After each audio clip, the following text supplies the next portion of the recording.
On a sun-dappled Saturday morning in Willow Creek, a quiet suburban enclave, I never imagined our peaceful neighborhood would become the stage for a spectacle that would leave jaws dropped and tongues wagging.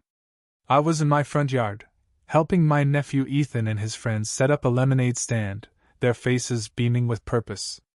Ethan, a wiry 12-year-old with a buzz cut still growing back after his final round of chemotherapy, had rallied his friends to raise money for the children's cancer ward at St. Mary's Hospital, the place that had fought alongside him to save his life.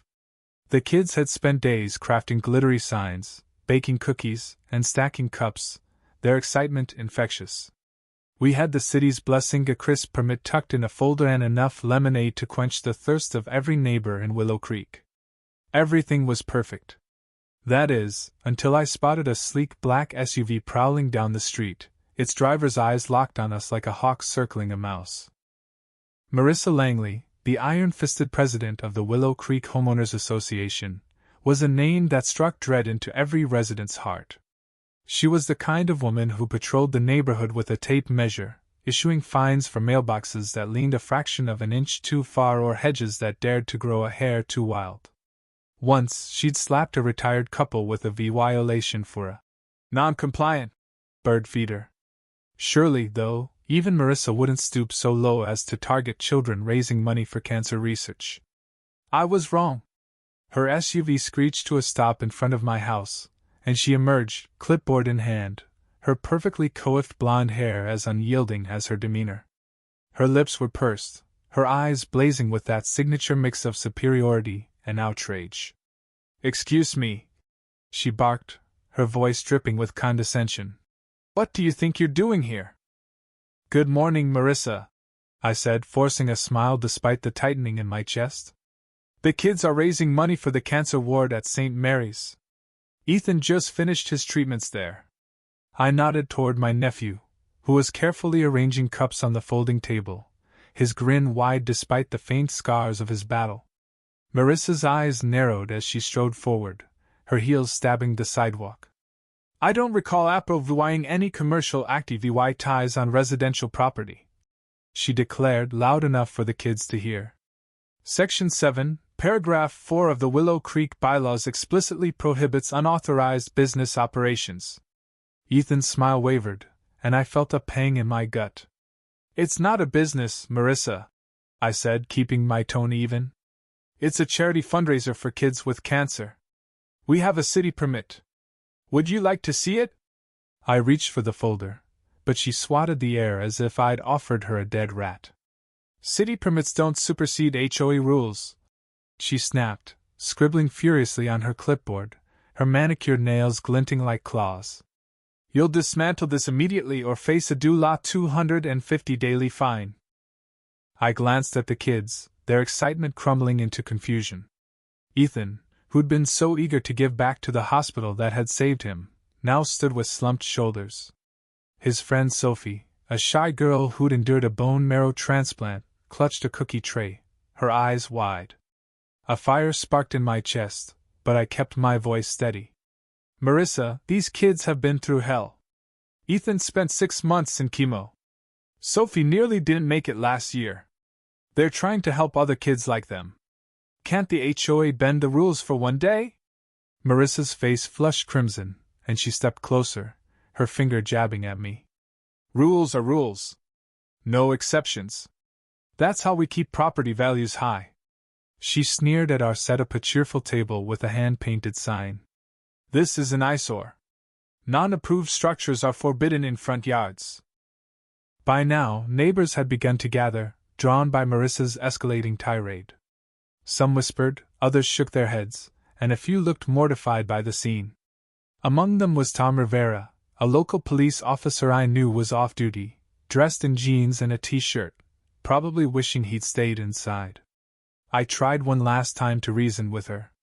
"Marissa, the kids worked hard on this. It means everything to them. How about we donate to the HOA's community fund as a compromise?" I was grasping at straws, hoping to find a shred of humanity in her. But Marissa snapped. Her face turned a volcanic red, and she shrieked. "I don't want your money! I want compliance!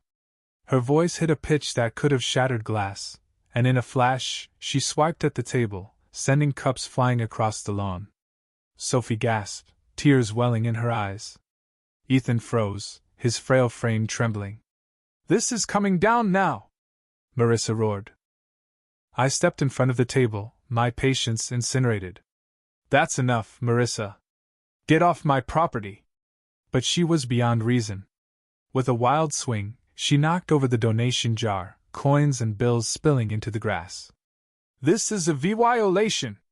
I'll slap a lien on your house. I'll make sure everyone knows you're a troublemaker." She whirled on the kids, pointing at Ethan. "And you! Your sob story doesn't give you a free pass. Rules apply to everyone." I was speechless, stunned that a grown woman could berate a child who'd fought for his life, all for selling lemonade to help others. Before I could respond, Tom Rivera stepped forward, his calm voice cutting through the chaos. "Ma'am, step back and lower your voice." His tone was steady, but his posture had shifted to that of a cop, authoritative and unyielding. He flashed his badge, which he carried even off duty. "I'm Officer Rivera, City Police." Marissa's eyes gleamed with defiance. "Good! Arrest this man for breaking HOA rules and dragging these kids into it." She jabbed her finger at me. Tom's face remained stone cold. "HOA violations are civil, not criminal. But destruction of property, harassment, and disturbing the peace? Those are crimes." Marissa's mouth gaped like a fish. "I'm enforcing the rules. I'm the HOA president." Tom didn't blink. "Turn around and place your hands behind your back." The crowd gasped as Tom produced a pair of handcuffs. Marissa stumbled back, sputtering. "This is outrageous. I'm friends with the mayor. I'll have your job." But Tom was unmoved. "You have the right to remain silent," he began, reciting her Miranda rights as he cuffed her wrists. Marissa's screams grew frantic, promising lawsuits and vengeance, but the neighbors watched in stunned silence. Tom explained he was making a citizen's arrest and had called for a patrol car.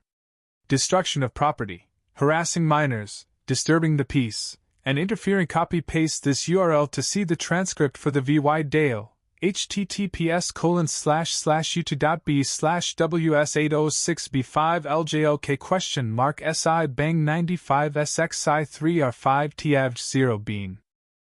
Within minutes, a patrol car arrived, and 2 uniformed officers stepped out. Their VYUR permit, nodded, and escorted a still ranting Marissa to the cruiser. As they opened the door, her bravado crumbled. "Wait," she whispered, her voice breaking. "This could ruin me. I could lose my license." She was a real estate agent, and a criminal record would torch her career. "You should have thought of that before terrorizing kids," one officer said flatly, shutting the door. The crowd erupted in applause as the car drove off, Marissa's pale face staring out the window, a portrait of disbelief. Neighbors rushed to help us rebuild the stand, and someone started a collection. By noon, the donation jar overflowed with bills. Days later, the city prosecutor charged Marissa with criminal mischief, disorderly conduct, and harassment, facing up to 30 days in jail and $3,000 in fines. The HOA board ousted her as president in an emergency vote, citing conduct unbecoming. When I saw her at the supermarket, she was a ghost of her former self, scurrying away, her cart half empty. Word spread she was on probation at her brokerage, her clients fleeing after the story hit the local news. As I watched her retreat, I couldn't help but think, sometimes, justice arrives like a storm, swift and undeniable.